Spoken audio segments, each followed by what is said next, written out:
Ambassador Zurich's translation device buzzed and clicked as he stared in disbelief at the scene before him. Across the muddy training grounds, lines of human cadets marched through thick sludge, rain pelting their faces relentlessly. Instructors dressed in dark green uniforms shouted a mixture of encouragement and insults at them.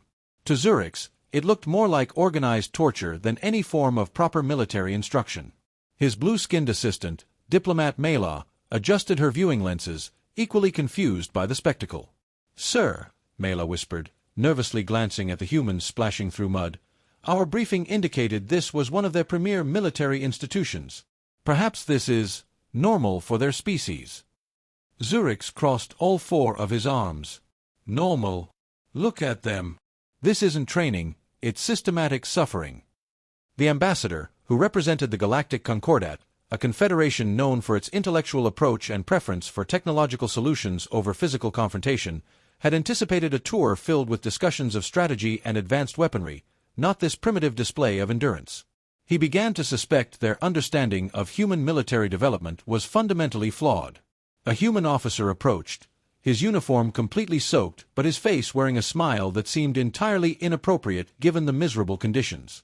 "Ambassador Zurich's," he called out, extending a hand in the typical human greeting custom. Zurich's cautiously accepted it with his lower right hand. "Welcome to West Point. I'm Colonel Jensen, your guide for today's tour." Zurich's nodded stiffly, trying not to focus on the strange gleam in the human's eyes. "Colonel Jensen, might you explain exactly what these young humans are enduring?" he asked. The colonel laughed, a sound that carried across the training grounds despite the rain. "Just our standard field exercise week. Teaches them teamwork, resilience, and how to function effectively when everything's going wrong." Jensen gestured toward a group of cadets crawling under a net, their uniforms completely caked with mud. "See that section? We call that the mud crawl. Builds character." "Builds character," Zurich's repeated, turning to Mela, whose expression had shifted from confusion to alarm. "You believe forcing them through filth somehow improves their qualities as individuals?" "Not just any filth," Jensen said, raising a finger as if sharing some profound wisdom. "That's premium, all-natural terrain mud. Perfect consistency for training purposes." Zurich's mouth opened slightly as he tried to process this statement. Mela quickly whispered, "Perhaps they're speaking metaphorically, sir. Humans often use symbolic language." "I wish that were the case," Zurich's muttered, watching as a cadet slipped and fell face first into the mud. To his astonishment, the humans simply wiped the muck from their eyes, got back up, and continued crawling without complaint. It seemed almost as if they thrived in adverse conditions. In the Concordat, military units trained in pristine simulation chambers and environmentally controlled facilities. Physical discomfort was considered an unnecessary distraction from proper learning. Here, the humans appeared to deliberately seek out hardship. "Let me show you the rest of the course," Jensen said enthusiastically, motioning for them to follow. "This is just the beginning stage." The trio moved toward an obstacle course of nightmarish proportions. It consisted of towering walls, complex rope climbs, sections of barbed wire, and what Zurich's could only describe as a water-filled trench specifically designed to induce failure. "What purpose does this serve?" Zurich's asked, dreading the answer. "This is the Crucible," Jensen announced with evident pride. "It's the final test of their basic training phase. Cadets tackle it while sleep-deprived and hungry. Successfully completing it means they've truly earned their place here." Zurich's blinked all four eyes in sequence, trying to comprehend the full horror of what he was hearing. "You intentionally deprive them of food and sleep before this challenge?" "Absolutely," Jensen confirmed without a trace of discomfort. "It's a valuable lesson in pushing beyond perceived limitations. We break them down here so that enemies can't break them later." The concept was completely alien to Zurich's, literally and figuratively. Concordat military personnel were maintained in peak condition, given optimal nutrition and rest periods to maximize cognitive performance. The idea of deliberately weakening one's own fighters before they even entered actual combat seemed like sheer lunacy. "If I might inquire," Mela interjected carefully, "what percentage of your cadets successfully complete this crucible?" "About 95%, Jensen replied casually. "Some wash out, of course, But that's how we separate those who merely want to be soldiers from those who are born to be warriors. Zurix felt his secondary stomach churn uncomfortably. The Concordat selected military candidates through rigorous aptitude assessments and psychological profiles, but even the most elite units weren't subjected to physical torment like this. He turned his gaze toward a group of cadets climbing over a wooden wall, their faces contorted with effort, yet their eyes shining with what appeared to be determination and, surprisingly, enjoyment. Jensen led them onward, seemingly oblivious to Zurix's growing discomfort. Next, I'll show you our survival training area. I think you'll find this particularly interesting. The ambassador seriously doubted that. They arrived at a densely forested section where small groups of cadets were gathered, each equipped with what appeared to be primitive tools. What are they doing now? Zurix asked, unable to hide his suspicion. Constructing shelters, Jensen explained matter-of-factly. They'll spend 3 nights out here with nothing but a knife and some cord. Zurix stepped back involuntarily, appalled by the revelation. You abandon them in wilderness conditions with only a blade for protection? That's right, Jensen said with a satisfied nod. It teaches adaptation. The natural environment is the most effective instructor we have. Most effective instructor, Zurix echoed faintly, struggling to make sense of this perspective. He imagined Concordat personnel stranded in similar circumstances. They would rely on emergency beacons and survival technology, not primitive construction skills. The Academy's underlying philosophy was becoming increasingly clear and increasingly disturbing. Humans didn't avoid hardship. They actively sought it out as a developmental tool. Jensen pointed toward a cadet digging into the soil with bare hands. See that trainee? She's creating a fire pit. Essential survival skill. You can't maintain body temperature without fire in cold conditions. Zurix glanced at Mela, who was frantically recording observations, her appendages trembling slightly with stress. This wasn't remotely what they had expected. They had received briefings indicating humans were formidable fighters, but the reason why was now becoming alarmingly evident. These beings deliberately conditioned themselves in extreme situations and appeared to value the struggle itself. It wasn't their technology or tactical doctrine that made them dangerous. It was their seemingly unbreakable will to endure hardship. The ambassador rubbed his temple ridges. How do they tolerate these conditions? He asked, barely concealing his growing concern. Jensen smiled. It's quite simple. They embrace the challenge. You see, Ambassador, humans don't just survive difficulty, we actively thrive on it. Zurix swallowed hard, looking over the cadets once more. They were soaked, cold, undoubtedly hungry, yet somehow radiating a strange form of vitality. The tour had barely begun, and already Zurix felt an unsettling sense of apprehension forming. If this constituted merely their training methods, what might these humans be capable of in actual warfare? The tour continued, much to Ambassador Zurix's mounting discomfort. Colonel Jensen's enthusiasm only seemed to increase as they approached another section of the academy, a large open area surrounded by high barriers lined with strange-looking equipment. The distant sounds of controlled explosions filled the air, sending involuntary shivers through Zurix's sensory appendages. What exactly is this facility? Zurix asked, mentally preparing himself for yet another shocking revelation. This, Ambassador, is our live-fire training range, Jensen explained proudly. It's where we evaluate their accuracy, composure under pressure, and split-second decision-making capabilities. Zurix observed the expressions on the human cadets' faces. They showed no signs of fear, only intense concentration as they handled their weapons with practiced precision. In Concordat military academies, live-fire exercises were reserved exclusively for elite specialists, conducted under strictly controlled parameters to ensure absolute safety. Here, the humans seemed to embrace risk as a teaching method. It was yet another indication of how fundamentally different these Deathworlders approached combat preparation. Observe this drill, Jensen said, directing their attention toward a line of cadets. Each wore a bulky apparatus strapped to their backs, with tubes and wiring connecting to what appeared to be projectile weapons. At the sound of a whistle, they dashed forward, weaving between obstacles while firing at moving targets. These are tactical mobility drills, Jensen explained. Cadets must neutralize all designated targets while avoiding simulated enemy fire. Keeps them sharp and reactive.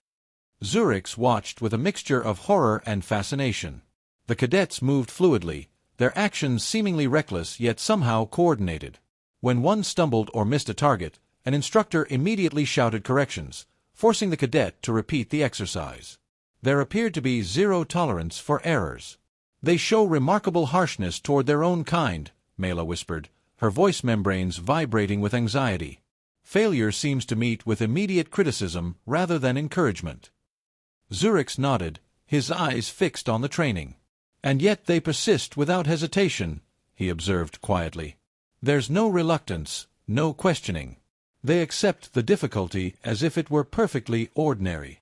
As they walked further along the range, a sudden explosion erupted nearby, accompanied by a cloud of smoke and debris. Zurix instinctively dropped to a defensive crouch, his protective scales flaring, while Mela emitted a high-pitched alarm chirp. The ambassador quickly recovered his composure, noticing a group of cadets gathered around a depression in the ground where they appeared to be deploying explosive devices. "No need for alarm, Ambassador," Jensen said, clearly amused by their reaction. "Just standard grenade training." Zurix straightened up, feeling his heart rates gradually normalizing. "Grenades?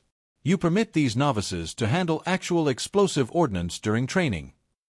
"Of course," Jensen replied without hesitation.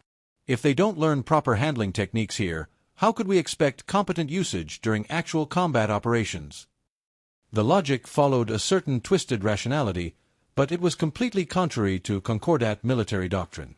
In their training programs, explosive handling was restricted to specialized units and taught primarily through simulations and inert replicas. Here, human cadets were casually tossing live grenades into practice trenches as if it were a routine activity. Why accept such unnecessary risks? Zurix asked, struggling to keep his voice even. Surely there are safer methodologies available. Jensen gave him a sidelong glance, his expression suddenly becoming more serious. "There's nothing safe about warfare, Ambassador. The sooner they internalize that reality, the better prepared they'll be. It's not about avoiding danger, it's about mastering it." The statement lingered heavily in the air, leaving Zurix to contemplate the sheer audacity of the human approach. To the Concordat, warfare represented the calculated application of force from positions of maximum safety. For humans, combat appeared to be something that thrived amid chaos, something they prepared for by embracing rather than avoiding danger. They continued their tour, passing a series of reinforced structures where cadets practiced close-quarters combat. Zurix watched in stunned silence as they engaged in hand-to-hand fighting with an intensity that made his inner membranes constrict. This wasn't simulation. This was raw, physical combat conducted with fists, knees, and elbows. He noticed how instructors intervened only when a cadet was on the verge of complete exhaustion, and then only to ensure they would recover enough to continue fighting. "You classify this as training?" Zurix blurted, unable to contain his disbelief. "These young humans are inflicting actual harm on each other." "Precisely," Jensen replied coolly. "Because real enemies will do far worse. If they cannot handle controlled combat against a fellow cadet, they stand no chance against a determined adversary." Zurix struggled to formulate a response. Mela, standing beside him, was recording observations frantically, her appendages trembling with a combination of fascination and apprehension. The ambassador inhaled deeply, attempting to center himself as they proceeded to the final section of the tour. Jensen brought them to a substantial building with reinforced entrance portals. "I've saved our most advanced facility for last," he announced, opening the door to reveal a dimly lit chamber filled with peculiar pod-like structures aligned against the walls. Cadets were securing themselves into these devices, their expressions set with a determination that further unsettled Zurix. "What is the function of this facility?" Zurix asked cautiously. Jensen approached one of the pods and activated its external control panel. "Virtual combat simulation. This is where we subject them to the most extreme scenarios without physically deploying them to actual conflict zones." Zurix exhaled slightly in relief. Finally, something that aligned more closely with Concordat training philosophy. Virtual simulations formed the cornerstone of their military preparation as well. However, as he observed the pods activating and heard the unsettling sounds of simulated battle emanating through the structure's walls, he realized there was a fundamental difference in approach. The cadets weren't calmly analyzing tactical scenarios or executing strategic exercises. They were shouting, screaming orders to each other, fighting as though their survival genuinely depended on the outcome. They experience every aspect of combat, Jensen explained, noting Zurich's confused expression. Physical exertion, psychological stress, sensory overload, we make it indistinguishable from reality. Zurich felt momentarily unstable on his supporting limbs. Even their virtual training was designed to push cadets to the very edge of psychological tolerance.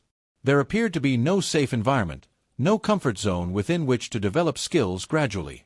The humans immersed themselves completely in the brutal realities of warfare long before they ever experienced actual combat. Jensen turned to Zurich with an evaluative look in his eyes. Impressive, isn't it? Most visitors can't fully comprehend what it means to be a soldier here until they witness our methods firsthand. Zurich glanced once more at the cadets in the simulation pods. He could scarcely process what he had observed throughout the tour, and this constituted merely their training regimen. What implications did that hold regarding humans who completed this process, forged into warriors through this crucible of deliberate hardship? Zurich began, his voice faltering momentarily. I believe I'm beginning to understand your approach, Colonel. However, I cannot claim to fully comprehend its necessity.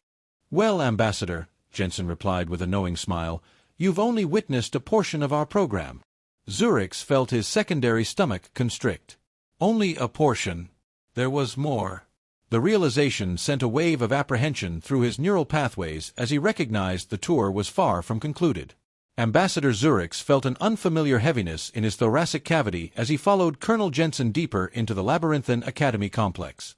He was already overwhelmed by what he had witnessed, but the prospect of additional revelations left him simultaneously apprehensive and morbidly curious.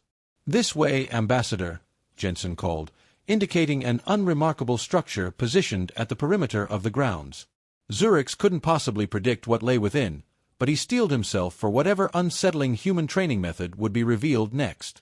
Upon entering, they found themselves in a narrow corridor lined with reinforced doorways. Jensen led them to one portal and opened it, revealing a Spartanly furnished chamber containing a single chair surrounded by an array of monitoring devices. A young cadet stood at attention inside, posture rigidly maintained despite obvious exhaustion evident in their facial features. Welcome to our psychological resilience testing facility, Jensen announced with evident satisfaction. This is where we assess and expand the cadets' mental endurance thresholds.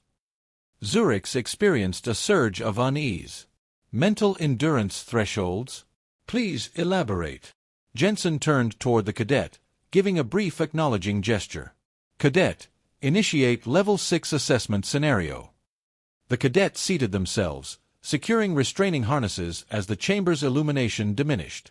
The monitoring screens activated, displaying chaotic battlefield scenarios. Zurich observed in stunned silence as the cadet began issuing commands, their visual focus darting rapidly between displays. It quickly became apparent that the simulation was deliberately designed to overwhelm the participant. Enemy forces materialized from multiple vectors simultaneously, unexpected complications arose continuously, and every decision produced cascading consequences. This exercise bombards them with multiple crisis situations concurrently, Jensen explained, his voice carrying unmistakable pride. We deliberately overload their sensory processing to evaluate performance under extreme stress, exhaustion, and pressure. The objective is forcing them to make critical decisions when every instinctive response urges surrender to panic. Zurich studied the cadets' facial expressions, noting the perspiration forming as they frantically issued commands to the simulation. Their hands moved constantly, attempting to coordinate the virtual battlefield elements as warning indicators flashed and simulated explosions illuminated the displays. Level 6 represents significant difficulty, Jensen continued. Most cadets initially struggle, but those who maintain functional cognitive processes here demonstrate substantially improved performance in actual combat scenarios. The simulation intensity increased visibly, the cadet now virtually surrounded, their simulated forces in disarray. Yet they persisted, issuing commands with determined intensity. Zurich found himself unconsciously holding his respiratory cycle, not from admiration but from shock. The Concordat ambassador had never encountered training methodologies like this, exercises deliberately designed to push participants beyond reasonable mental tolerance thresholds. Eventually, the scenario concluded with the cadet slumping back into the chair, respiratory function clearly elevated as they attempted to recover. Jensen approached, placing a hand briefly on the young human's shoulder. Improved performance, cadet. Your endurance duration increased significantly this session. The cadet managed a weak acknowledgement before Jensen directed Zurix and Mela to return to the corridor. As the portal sealed behind them, Zurix felt an unsettling tension in his abdominal region. "Why?" he asked, struggling to maintain vocal stability. "Why subject them to this level of psychological distress?" Jensen turned to face Zurix, his expression uncharacteristically solemn. "Because warfare doesn't accommodate preparation time, Ambassador. It strikes when individuals are most vulnerable, most exhausted. We implement these protocols so that when our personnel face actual adversaries, their psychological resilience remains intact." Zurix wanted to challenge this brutal philosophy, to present counterarguments supporting more humane preparation methods, but something in Jensen's expression prevented his objection. There was an undeniable truth there, a harsh reality that Zurix reluctantly recognized. The humans didn't train their warriors to avoid hardship, they trained them to endure and ultimately master it. The realization impacted him with the force of a physical blow. Jensen led them back outside, where they could hear the distant vocalized encouragement from instructors directing cadets through training exercises. The precipitation had intensified, a cold, persistent downpour that completely saturated Zurix's protective garments. Yet observing the surrounding area, he noticed the cadets continuing their exercises without apparent concern for the adverse conditions. They moved with an intensity that simultaneously disturbed and impressed him. "You see, Ambassador," Jensen said, his voice cutting through Zurix's contemplation, "this institution doesn't merely teach combat techniques. It teaches adaptation, endurance, and perseverance. We systematically remove comfort, push them to their perceived limitations, enabling them to discover their true capabilities. That fundamental quality makes us genuinely dangerous adversaries." Zurix felt an involuntary shiver traverse his spinal column, entirely unrelated to the ambient temperature. He finally comprehended the core essence of human warfare methodology. It wasn't their weaponry, strategic doctrine, or technological applications that made them formidable. It was their relentless determination, their categorical refusal to surrender when facing adversity. They conditioned both body and mind to embrace the chaotic nature of combat, transforming hardship itself into their most effective weapon. Jensen nodded, almost as if perceiving Zurix's internal realization. "You visited our institution to understand human military preparation, Ambassador. Now you possess that knowledge. We don't simply prepare our personnel to engage enemies. We prepare them to confront every conceivable obstacle, every fear, every discomfort, every challenge. That's precisely why, when conflict erupts, our adversaries invariably hesitate." Zurix swallowed with difficulty, his gaze sweeping across the academy grounds. This wasn't merely a training facility, it was a transformation center, systematically converting ordinary humans into warriors possessing uncompromising determination. For the first time during the encounter, he experienced genuine apprehension. The Concordat maintained impressive military capabilities, their strategic planning was meticulous, but nothing in their doctrine resembled this approach. He turned toward Mela, who was observing with widened visual organs, her sensory appendages vibrating noticeably. "We have observed sufficient examples," Zurix stated quietly. "Prepare our departure protocols." Mela acknowledged rapidly, entering commands into her communication device. Zurix returned his attention to Jensen, meeting the human's evaluative gaze one final time. "Your demonstration has been extensively educational, Colonel," he admitted, his voice conveying reluctant respect. "I now comprehend why humans generate such apprehension among potential adversaries." Jensen smiled, though the expression conveyed no triumph. "Generating fear isn't our objective, Ambassador. It's merely an incidental outcome of our preparedness methodology to ensure victory." With that statement lingering between them, Zurix offered a formal departing gesture, turning away and proceeding toward their atmospheric transport vessel. As they boarded the craft, he cast a final evaluative glance at the academy, its imposing structures and extensive training grounds partially obscured by precipitation. The visual impression would remain permanently in his memory, a disturbing reminder of what he had witnessed. As their vessel ascended, Zurix recognized that the Concordat High Council would require comprehensive briefing on his observations. They had significantly underestimated these Deathworlders, these humans who trained not merely to survive conflict but to dominate it completely.